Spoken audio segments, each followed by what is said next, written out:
Welcome to the Dr. Ed Show. I'm Dr. Edmund Sulkowski, and we have a wonderful show for you today.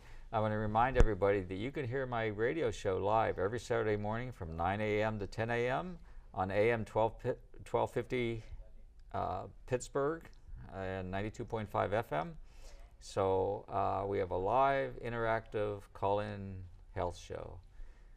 I call it a variety show, called the Dr. Ed Show. And we're also on YouTube, Spotify, iTunes, and I like rumble.com. You can always find us there. All you have to do is search Dr. Ed Show, and then I ask you to subscribe and absolutely share with everybody.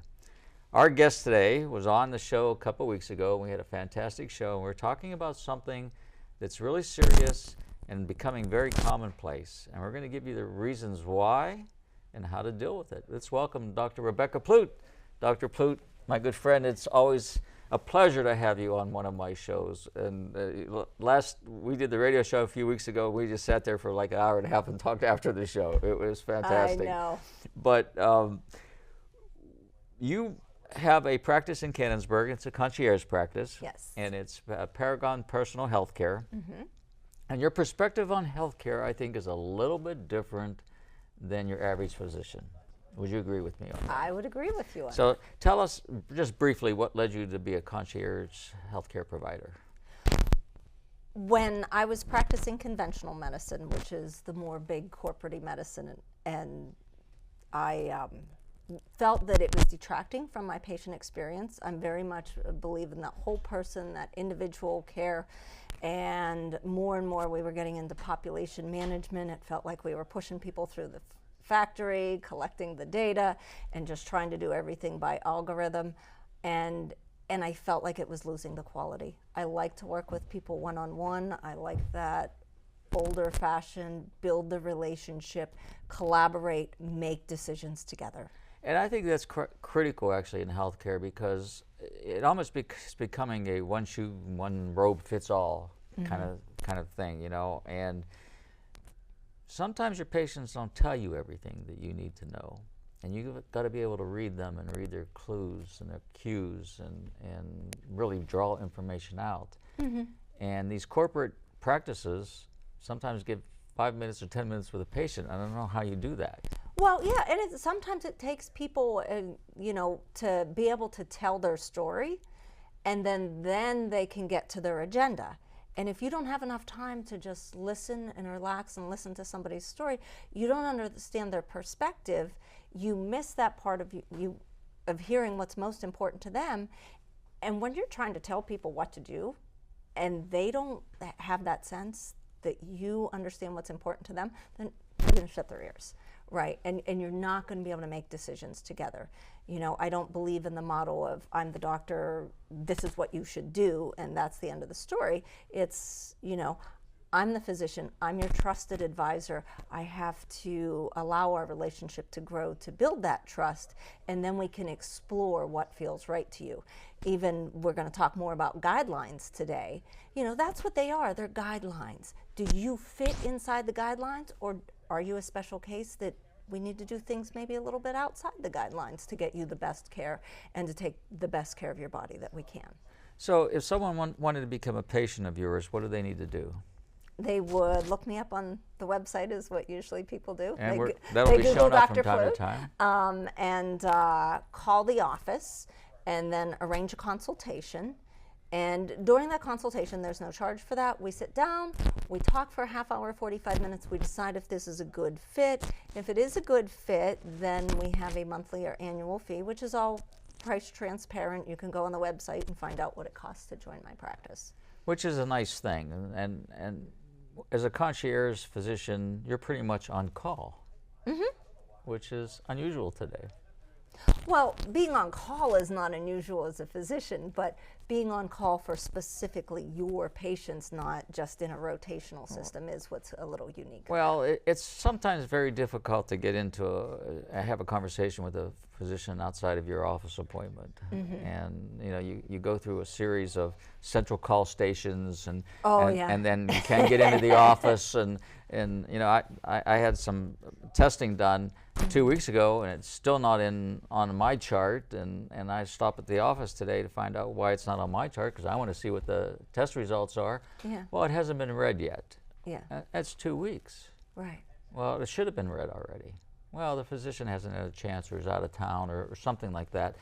Well, that I know wouldn't happen in your situation as a concierge physician. So there are many advantages of having this personal health care. And you know, it's a shame that we're not heading away from that. People like you, and there are a few of you that are trying to bring that back. You know, and that's fantastic. Yeah, and I think the pendulum swings. There's actually an increasing number of physicians doing this type of care, and an increasing number of people who are invested into their health enough to become a part of the concierge and direct care movement. And I find that even in the conventional system, there are some forward-thinking people who are like, wait a minute, maybe the train's not going down the right track. We need to reevaluate and do things to build those more personal relationships. And I just, speaking of transparency, I'm a patient of Dr. Plute's, and Dr. Plute's is a patient of mine, so we have that relationship besides friendship and so forth. So I think we have the same attitude in both of our practices. You know, we want a relationship with our patients and know them and understand them and not dictate to them what they need to have done. Our focus today, though, is something that's actually, I find it absolutely fascinating, and we're going to be talking about colon cancer. And it's on the increase, is it not? Yes, yes, it is. So what is the colon? So the colon is our large intestine. Different than our small intestine. Yeah. How different? Why? Well, if we start, right, the mouth chews the food, the esophagus gets it to the stomach starts the digestive process, starts to grind things and break them down with acid. The small intestine absorbs all the nutrients out of it. And then when we get to the large intestine, it absorbs any nutrients. There's bacteria in the large intestine that like helps finish digesting the food, right? And then whatever wasn't really usable, we expel outside the body. The large intestine helps eliminate it. Yes. So does that mean if there's an increase in colon cancer, there's an increase of problems with the large intestine because it's not doing its job, or it's because what we're putting in the system? It's because what we're putting in the system. And what are we putting in there that's causing the problem? Excesses, whether it's highly processed foods, excessive sugars, excessive starches that don't have the adequate natural amount of fibers that should be coming with these foods, right? Overeating, obesity, alcohol, tobacco, any kind of toxin that you can think of that we're putting in the food. And then there's the whole lifestyle issue, right? Exercise decreases the incidence of cancer. Some of us are great exercisers. Some of us, you know, when it comes to how many calories the average man and woman were burning now versus in 1940 when women had wringer washers and heavier vacuum cleaners and were beating the carpets and guys were doing less desk jobs and more manual jobs, we're burning several thousand calories less a day than we were. We're doing a lot of sitting. Yeah, we're doing a lot of sitting. Whether at a job or in a car or whatever, Right. we're doing a lot of sitting. Right, so the more you move, the more you're influencing your digestive system. Right. So what is peristaltic action? peristaltic action is the muscle contractions that propel things through the digestive tract, right? So you want it at a certain rate so that whatever your nutrients you're taking in are being processed by your body and then eliminated. If it stagnates, there could be a problem with even that. Right. So being a couch potato can increase that amount of stagnation. Yeah, and the problem can compound on itself too, because if you're sitting on the couch, your body metabolically goes into a vegetative state, almost like a winter bear kind of thing, where it's like, oh, we should store. Then you see a commercial with a flame-broiled Whopper on there, and you're thinking, should I go get a flame-broiled Whopper? Or maybe I'll just go in the kitchen and see if I have any chips in there.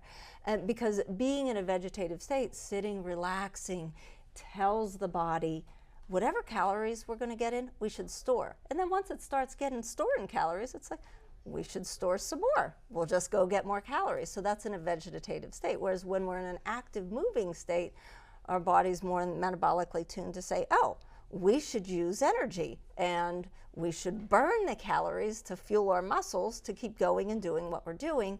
And we don't have time to take on excess calories or excess weight because we're in a motion process right now. So taking in something excess, and I think sugar is a big offender, carbohydrates in general are big offenders, actually causes increase in fat cells. So my understanding, and correct me if I'm incorrect here, we're born with a certain amount of fat cells, and it's whether they're inflated or deflated.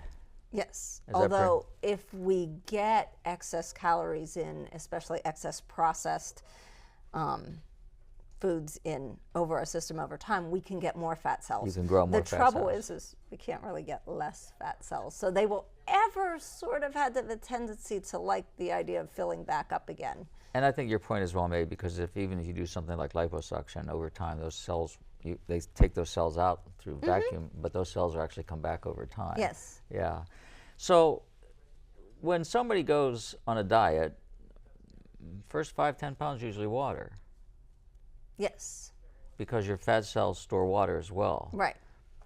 And they have a protective measure as well, storing toxins so they're not floating around your body. So they have a good purpose, but at the same time,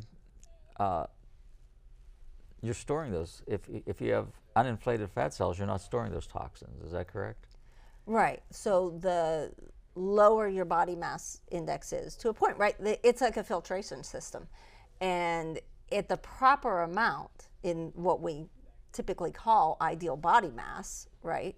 In the proper amount, they're acting very dynamically. They're taking toxins in, and then they're helping filter them out. They're storing a little bit of energy for your next activity, or if something should fall. When fat cells are functioning, they're keeping you warm, right? When fat cells are functioning properly and in the right amount and in harmony with the rest of their body, they're not the unpleasant things we sometimes imagine them to be. And health is actually being in harmony, or something we call homeostasis. Yes. It's a constant battle. Yeah. And it's work. I always tell people it's work to be healthy. You have to work at it. It's not going to happen innately. It's a job that you have to do. You have to commit yourself to being healthy. Would you agree? I would agree with that, but also that there's plenty of ways to make it enjoyable work. There's plenty of ways to be happy in your work when it comes to taking care of your body. The opportunities for the styles of exercise we can eat, the flavors and styles and accessibility that we have to a range of healthy foods. Just because it's work doesn't mean it has to be miserable work. It can actually be enjoyable, rewarding work, right? I work 5 to 6 days a week generally, and everything I do I enjoy. Yeah. It's so important to learn how to love our jobs. I mean, there's moments in time where you say, like, gee, what am I doing this for? Yeah. But those are rare because you enjoy what you do.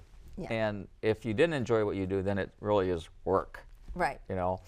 So we have something called a liver, which is critical filter for us. And mostly everything we consume is metabolized in the liver and or the kidneys. But actually fat cells play a little portion in that metabolism as well. Yes, they do. So you can be too thin. People can be too thin. Yeah. And that's not a healthy, because what's interesting, if you're too far out on that spectrum, you're not in the good balance. Both of them lead to a topic that's near and dear to your heart that we've talked about a lot, and I've heard you talk about it, is an inflammatory state. If you're excessively underweight, you're going to be in an inflammatory state.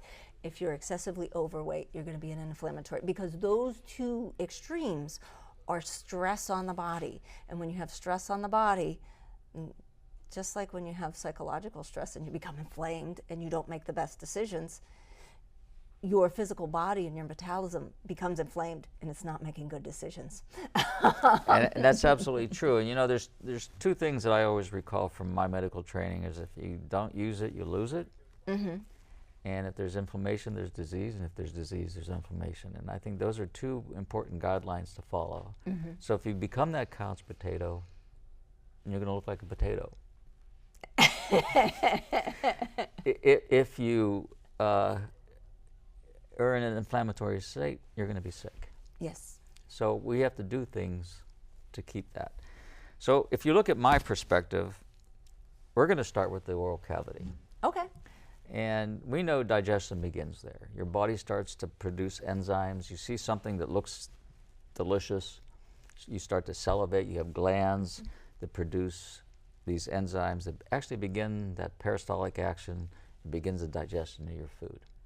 It makes you want to, you know what, I think the best way to describe peristaltic action is the wave of the stadium. Somebody goes like this, and then the wave just goes all the way around, and it brings food from your oral cavity into your esophagus, into your stomach, into your small intestine, your large intestine, and out.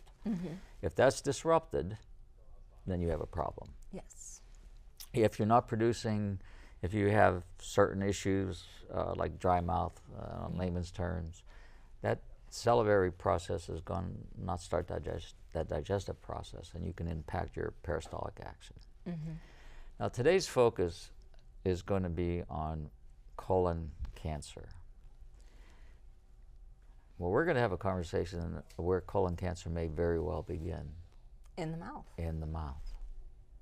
And nobody thinks about it, and nobody makes that association. Yeah, so I got all excited in March when I read that article that talked about fusiform nucleatum bacterium. You know, which everybody has. Right, everybody has that. But if you have an excess amount and you have the wrong subtype and you're not doing the proper oral care, 50% of colon cancers are associated with carrying that bacteria in your mouth at unhealthy levels. So you have something that's in common with everybody. It's causing the potential to cause a cancer in a whole nother part of the body within the gums in your mouth. That's almost scary to think that.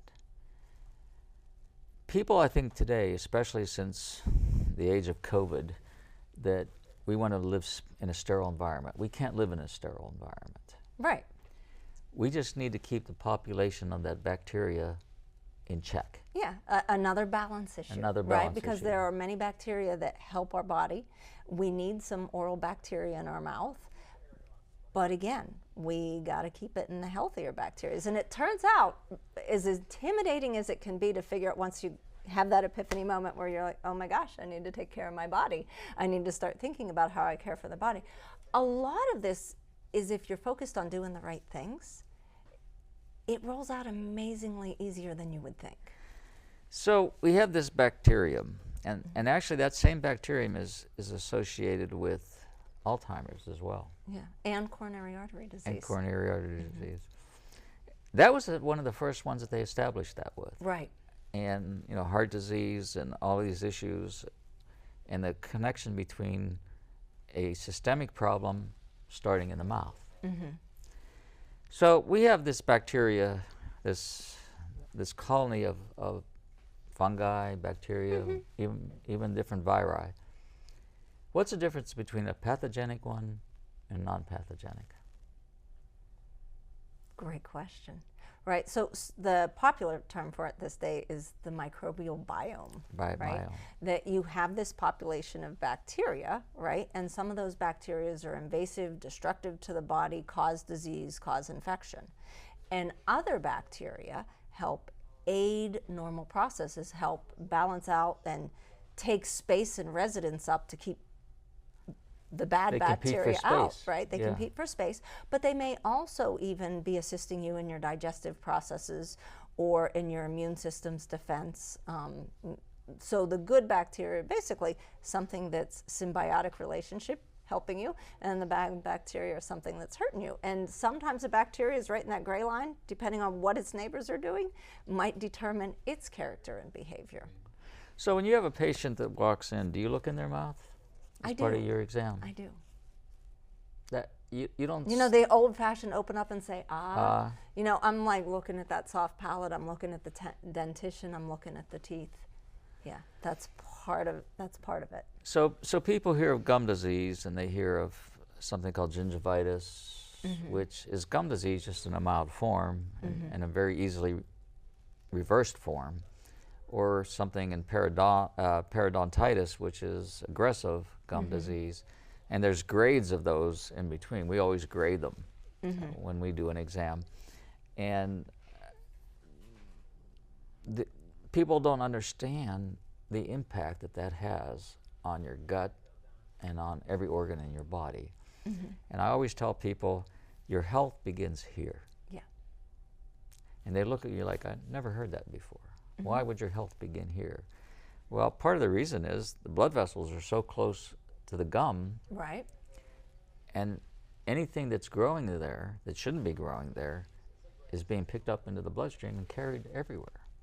And now taxing your immune system, taxing every organ in your body. And the statement you made, where there's inflammation, there's disease, well, it creates that inflammation. Right. And now you have a disease process because your body's going to try to defend itself. And that's kind of what some diseases are, is a defense. Yeah.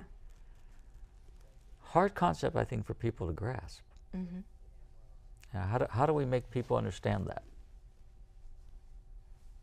That's our adventure together. Yeah, yeah, we're trying too. So this correlation, you have gum disease, and the tooth is held in a socket. It's held in by bone, and we have fibers that hold onto the root. They're called periodontal ligaments. They're kind of like rubber bands. That's how I explain them. And when you get this bacteria in there, and it creates its own petri dish, and creates an inflammatory response, and then the fibers pull away, and eventually the bone pulls away because we have this soft, spongy bone that holds a tooth. This part of your jaw right here is hard. The part that holds the teeth, spongy. If you look on an X-ray, it looks just like a sea sponge. It's only there to hold your teeth. When you pull a tooth, you lose a tooth, or you get gum disease in there, that bone fades says, away. I'm getting out of here.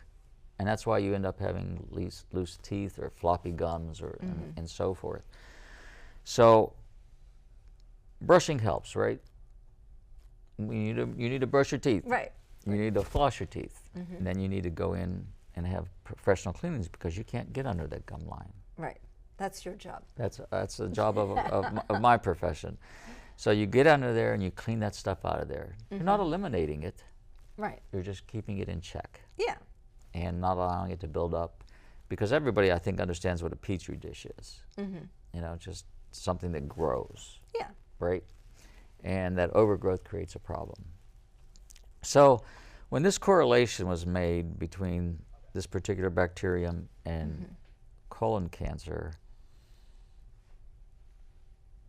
how did they come up with that? How did they make that correlation? So bacteria leave footprints. They leave their DNA. This little bacteria is such a stubborn bugger that it could make it from the mouth, down the esophagus, through the acidic environment of the stomach, past the small intestine, into your colon. So what they found was DNA and evidence of this bacteria in the colon cancer, in the polyp itself. So the polyp is almost a protective measure against the bacterium? That's a theory. Yeah. It could be, right? The polyp formed for some reason, right? But the polyp, the interesting thing about colon polyps is when we find a polyp, when it's early, it takes polyps 5 to 7 years to actually become a colon cancer.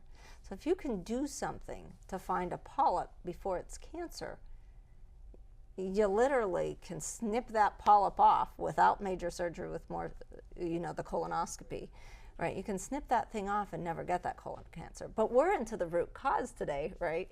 Which is one of the things that we can do in our process of taking care of our bodies is to start by taking care of our mouth, right?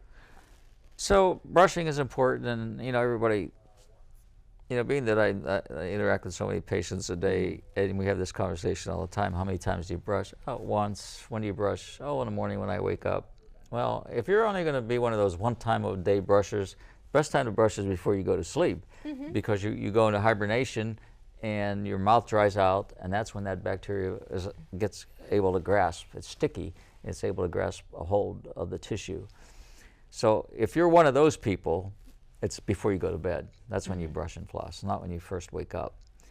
But we always say brush twice a day. That's a minimum. Some people should be brushing after every time they eat. Some people that are drinking sugary sodas should be brushing all the time or not drinking those sodas.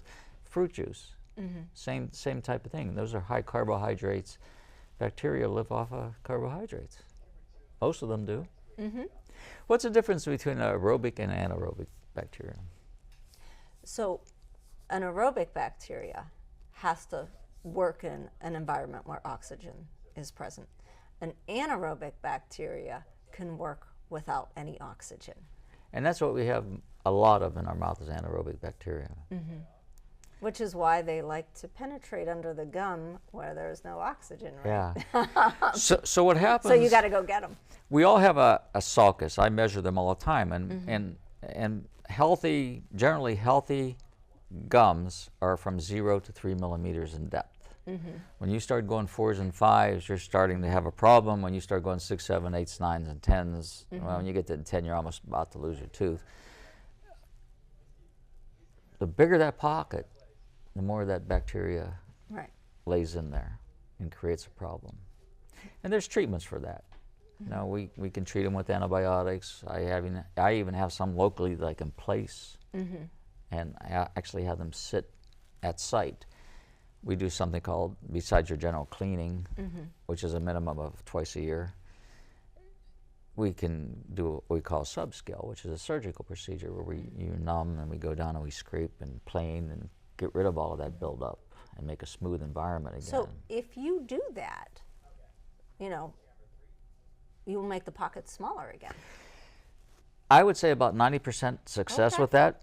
And we have a particular antibiotic that we place in there that forms a matrix, and I've seen pockets that were 8, 9 millimeters go to 4 and 5s, and you can manage a 4 and 5 without surgery. Right. You know, so but a lot of it is how your immune system works, what your lifestyle is that you were talking about, what types of foods you eat, what type of, you know, some of the things is in our health, I think, is not only what we take in, but what we don't take in.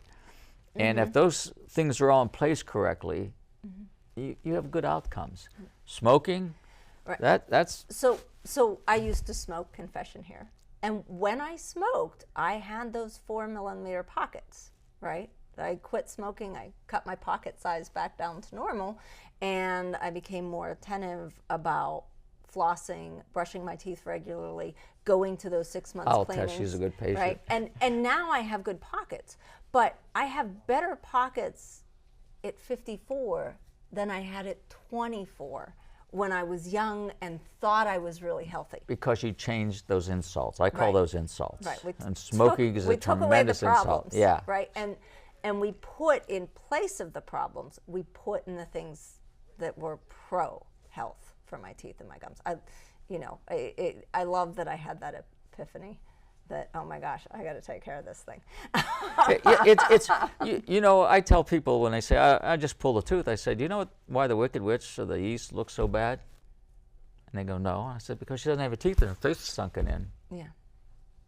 You want that look? No. Well, you'll get that look if you start pulling your teeth. And gum disease is going to lead to the loss of teeth. Dr. Plute, we're at a break here. We come back, we're going to now focus on what we need to do to reverse this, what kind of tests do we need to take, and what we need to do to reverse any possibilities of preventing colon cancer and treating colon cancer. Okay. We'll be back with Dr. Plute on the Dr. Ed Show.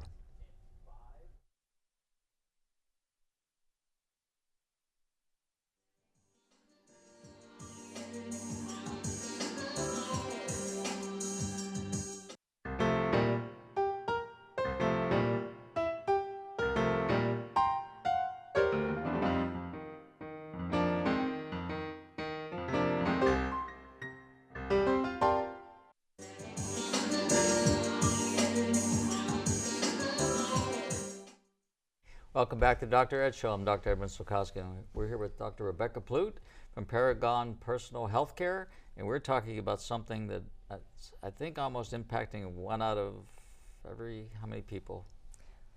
1 out of every 28 women, 1 out of every 25 men. That is actually an incredible amount there for it to impact so few people. You think about, you used to go to a movie theater. If you do that, and you're sitting there with 100 people, that's like basically 1 out of every 4 people out of that 100 are going to Yeah. have colon cancer. Yeah. And that's what we're focusing on. So the beginning half of the show, we were talking about all these causes in this particular bacteria. What's that bacteria's name again? Fusobacterium nucleatum. Okay. And that everybody has in their mouth. But we're finding it associated with the tumors in the gut. Yes. And the large colon in particular. Yes. So how, we always say preventative care is the best care. So what are some of the tests that we should be doing to find out if we're having a problem with colon cancer? What are these tests, these preventative tests? So in the prevention of colon cancer, 3 ways to do that. The exciting news about this, the news that everybody should know now, is that a couple of years ago, the screening age to start colon cancer was 50. That has been dropped to 45. When that's dropped, it's because there's an increased Because incidence. younger people are getting it. We Yeah. used to think of colon cancer as an old person's disease, right? But it's not. It can affect people in their 20s, 30s, 40s, 50s. Where we're really seeing a big peak is in the late 40s and 50s. The average age has dropped from about 74 down to 66 in the last 20, 30 years. So the incidence of colon cancer is on the rise, and the age at which we get it. So, it's imperative that everybody knows 45 years old, this is when you should start your screening. And you have 3 great choices. One that's invasive and extremely comprehensive and very, very accurate.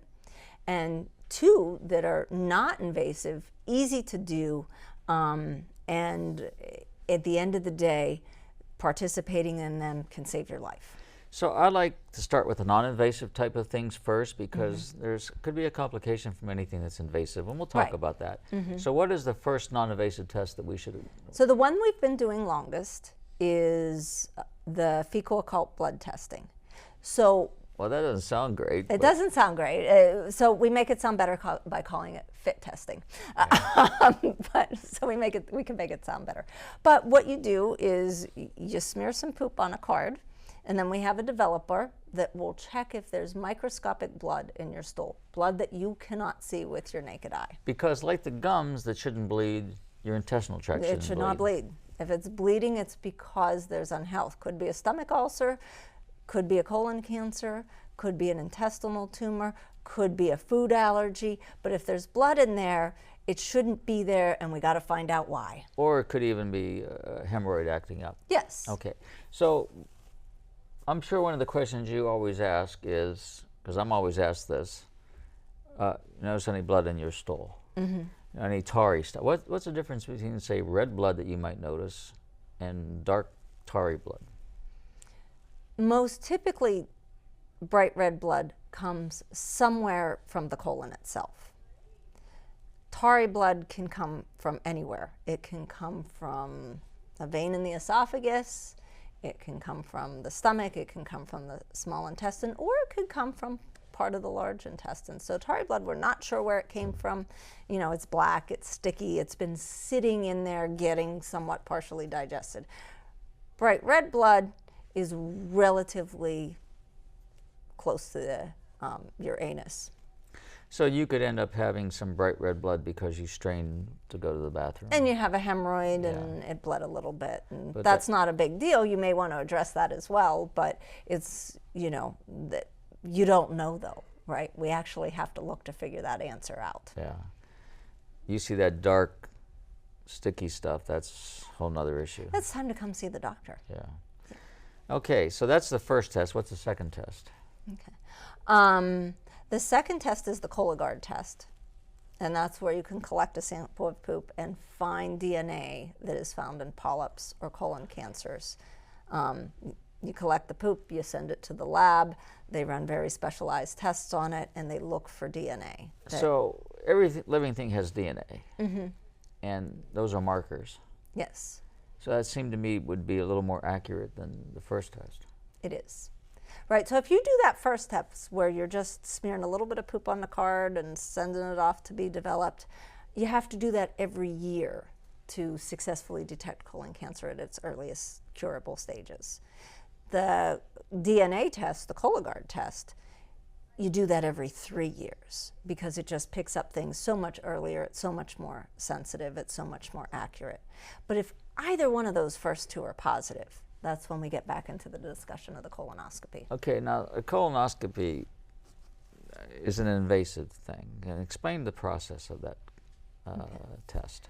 So a colonoscopy is a look at your colon, the lowest part of your digestive, with a fiber optic scope. In order for that to be possible, one, your colon has to be all the way empty, which in itself is a process. And two, you have to have some anesthesia for that. Typically, we call it conscious sedation. You're not knocked all the way out on a breathing ventilator like you are when you have major abdominal surgery, but you are in a controlled hospital or outpatient surgical center where you have an anesthesiologist, and they're putting you into what some people call a twilight sleep. And then you kind of like don't have any memory of any of it. Right. Right. You wake up and you ask, when are you going to start? And I'm like, oh, good news, already done. Or you wake up crying, or you wake up yelling at whoever's in the room. But that's a good thing, because I don't think that'd be a very comfortable test if you weren't, no, because they're putting a scope about the size of a pinky finger. It's got a light on it, it's got fiber optic scope on it, and it's got another little tube that blows some air so that you can expand the colon, see the walls, get a good 360 view, and find any of those little bumps that we talked about earlier today. So excluding any allergic reaction from the anesthetic part of it, what are some of the downsets, the side effects of having that test done? The number one complaint that anybody ever has about that test is the day before. When you're doing the preparation, you have to take laxatives, either in the form of drinkable liquids or pills, and you can't eat any solid foods, and you're just pooping a lot until everything's out of there. Like for 24 hours? Yeah, for 24 hours. That's the number one complaint. You can get dehydrated, you can get some muscle cramps, just like any time when you don't feel well, because we're making you have diarrhea. The more serious complications would be perforation of the colon with the scope. And that does happen? It does. It does. Yeah, it's rare, but it occurs. So that's why we try to start with those first two tests in the appropriate people. There are some people, depending on their risk factors, their risk for getting colon cancer, if they have first-degree relatives, is so much higher, you go straight to the colonoscopy. But for everybody else who don't have real high risk factors, you can use those screening tests to decide if you actually need that invasive procedure. So there is a possible genetic component to this? Yes. So if you have a sibling or a parent or even an aunt and uncle, you might want to consider doing this? Yes. Okay. So, all right, we found a polyp. What next? Okay. Well, if you find a polyp during the colonoscopy, you can get cured of that polyp right then and there. And then, in addition to that scope, there's a little cautery thing. They can pinch the polyp off, send it to the pathologist, find out what kind of a polyp it was, whether or not it had a future risk of cancer, whether or not you have a future risk of making more polyps in the future that need to be monitored every 3 to 5 years. Because once you get a polyp, there's a tendency to develop another one? And that's possibly associated with that bacteria. Right. So, the making of polyps in the colon, right, there's what are you genetically, what's your family like? And how does that interact with your environment, right? So if you have good oral health, your risk is lower. If you have poor oral health, your risk is higher. If you've had a highly inflammatory diet, your risk is higher. So it's an interaction between what's written in your body and how your health is and how your environment is that will determine what your likelihood of making polyps are. So there's a lot to consider here. So things you've talked about in the first part of the show, activity, nutrition, things you put in, things you don't put in. And processed food full of chemicals is one of those things you shouldn't be putting in. High sugar, you shouldn't be putting in. Well, let's be clear for a minute. Like everything else, it's not whether or not you do it at all. It's not like if you have some tiramisu tonight, you're done, you're getting colon cancer, right? This is about a lifestyle of moderation, right? We should enjoy some sugar, right? It's best to enjoy it in fruits, but we can we can have those. It's an art of balance, right? That occasionally having something that might be pro-inflammatory is different than having it every meal for 40 years, right? So, I don't preach a lifestyle of total abstinence and never have any, only have like rice cakes and broccoli, right? We should be able to enjoy a variety of foods and occasionally have those. But that decision about how much and how often, that awareness and engagement about, moderating, being able to enjoy life, but at the same time, not overdoing it. We know that smoking, no matter what you're smoking, impacts the oral cavity. Does it impact the colon? Absolutely, yes. People who smoke, whether it's vaping or snuff or cigarettes or cigars, no matter what type of nicotine intake you're taking in, you are increasing the amount of inflammatory chemicals that get to the colon and can trigger a problem. Because your body's going to respond to these. It's not going to just say there's some inert thing and in and out. Yeah. It's going to react to it in some type of process. It's either going to go into a protective state or an elimination state. Right. And if you overwhelm the body becomes overwhelmed. Yeah. Yeah. So there are a lot of things to consider. So we found a polyp. They cauterized it, took it out, and then what do they do next? Well, it goes to the pathologist, right? Slice it up, look it under a microscope, very detailed, and determine characteristics of that polyp, right? Was it a cancer? Because some polyps, they'll look like, by the naked eye, they'll look okay, but then you put them on the microscope and we find, oh, geez, this one was a cancer. Or, oh, geez, this is the type of polyp that this person and other people have a genetic predisposition towards it. So, right, so that's what we do with it next. So a cancer is what? I know it's a broken DNA bond. Mm-hmm. But did they judge cancer because of the size and shape of a cell or abnormality of a cell? It's an abnormality in the cell in that group of cells. So it's overgrowth of that cell? It's overgrowth, and it's not respecting the usual boundaries and functions of what its parent cells were.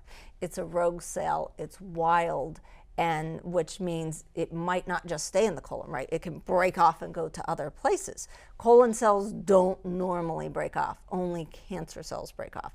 The most key distinctive factor between a cancer cell and the rest of the cells in your body is a cancer has the potential to divide again and again and again forever. Because that's basically what cancer is. It's an overgrowth of a cell. Right. If a cell, our cells born, live, and then die at a regular rate. Right. Cancer cells do not do that. Right. Like a skin cell from an infant, if you put it in a petri dish, it can divide for about 96 generations. And that's it. A cancer cell, if you put it in a petri dish, there's no limit to how many generations it can divide. And it looks less and less like where it came from with those subsequent generations. So it truly is a wild, aggressive cell that doesn't pay attention to what the rest of the body's doing. It doesn't pay attention to what its function should be. It just grows and spreads and gets disorganized and disrupts other systems. Yeah, and that's a scary aspect of it, because if it invades organs, then the organs cease to function properly. Yeah. It really is a cell that's lost its genetic regulation. Yeah, because every organ, every cell in your body has a certain lifespan. You shed your skin at a certain rate, your liver changes out at a certain rate, your bones, everything's a different rate. Right. And you are not the same person you were a year ago, for sure. And yeah, you've been renewed. Yeah, or in a good way or not a good way, depends well, on you sometimes, right? And that's what I love when we take charge of our health, right? Your year of aging can be a year of renewal where you incorporate healthier things and you disincorporate unhealthier things, because the body has a way to do that. If you've done the wrong thing for 5 years, but then you turn around and do the right thing, guess what? Because we have this turnover process, right? It's like forgiveness for free. Yeah. So in fact, you're going to age, but you could slow that aging process down by doing the proper things. Right. There's what I like to call normal healthy aging, right? And then there's accelerated dysfunctional aging, right? And we can't change the fact that we're going to age, but we can really change how we age and what that looks like for us. So how important is hydration in this process?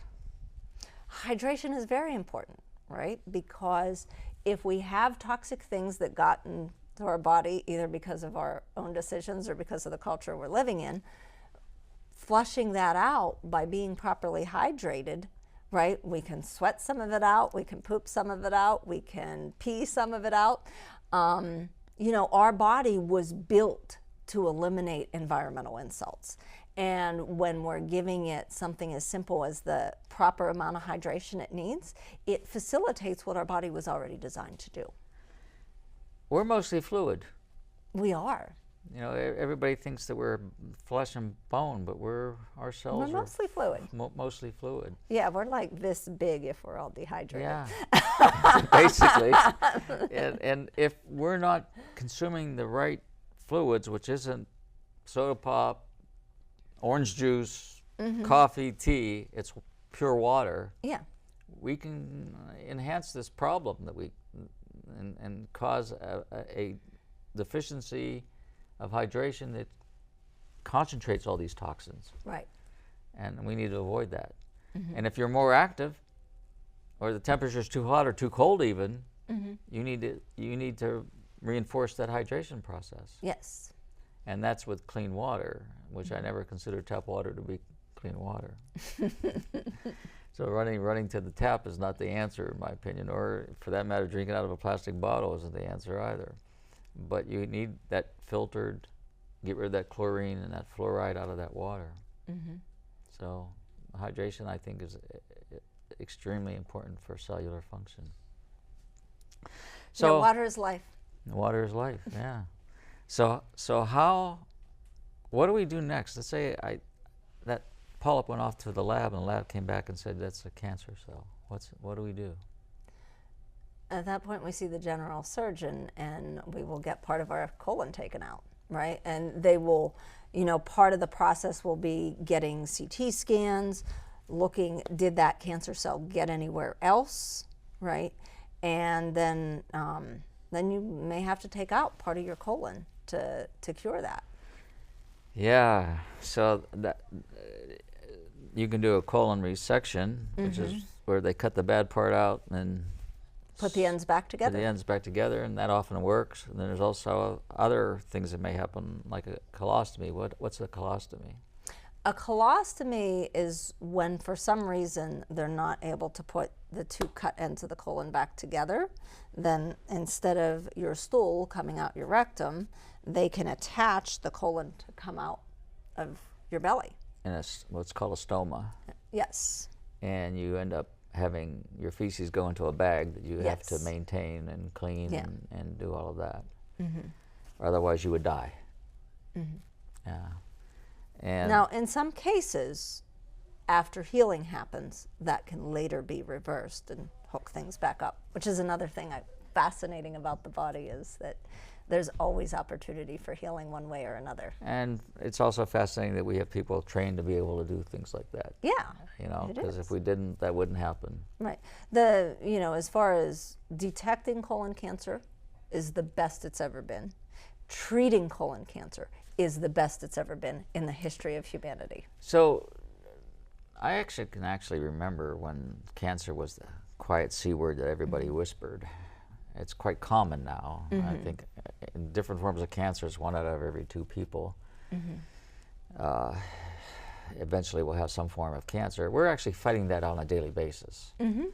And if you're supporting your body and supporting your nutrition and doing all the things we talked about, you know, not being a couch potato, being active, being hydrated, taking proper nutrition, stopping the insults, and you're going to fight these cancer cells off. So that's kind of a good goal to try to obtain. But you end up having cancer, it's not the death sentence it used to be. It is not. Because I think the olden days, they used to just pump you up with steroids and wait for you to die. And that's totally not the case now. Yeah. No, in a cutting edge sense, we have, it's not just IV chemo, we have oral chemos, we have extremely targeted fine beam radiation to be able to attack cancer. We have things that enhance your immune system, because our immune systems battle cancer, right? We have things that can enhance our immune system's ability to do that more effectively. And it's become highly individualized, where you can look at that cell type, you can look at its genetic footprint, and use that to guide very targeted therapies. So you don't necessarily have to give like something super toxic to kill everything, right? You can you got the sniper now. And we also have biologics now that help support the immune system for your body to fight off the cancer. So sometimes you cut that bad thing away, and then allow your body to regenerate itself. Yeah. And support it. Yeah. And here's another fascinating thing.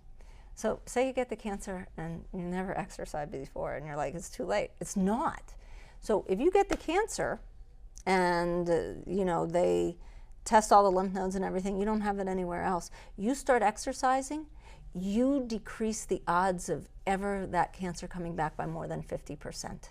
So even after the fact, implementing a healthy lifestyle choice will affect whether or not you stay cancer-free. I love that. What's a PET scan? A PET scan.